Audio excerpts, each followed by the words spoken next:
Hello everyone, again আমি চলে আসছি আমার চকলেট পুডিংই বলে, আবার চকলেট কেকও বলতে পারেন। এটা আমি বানাইছি কি দিয়ে জানেন? চকলেট আইসক্রিম দিয়া, ডেয়ারি মিল্ক আর কিটক্যাট দিয়া। একদিন সবার সাথে সবাই যদি এই ভিডিওতে কমেন্ট করেন রিভিউ চাই, রিভিউ দিব, মানে রেসিপির রিভিউ। এটা আমি chocolate ice cream, chocolate dairy milk, chocolate KitKat দিয়ে বানাইছি। দেখি কেমন হয়েছে।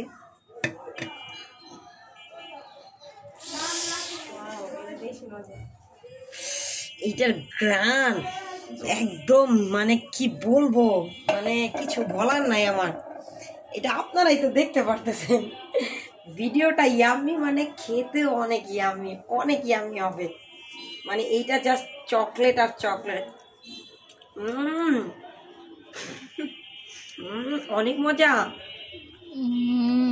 আমার ছেলে মনে হয় এগুলা বানাতে বলবে প্রতিদিন। দেখ তো সব খেয়ে ফেলেছে। আচ্ছা, সবাই ভালো থাকবেন, সুস্থ। এটার রিভিউ, এটার রেসিপি চাইলে আমি দিব। হ্যাঁ, আল্লাহ হাফেজ।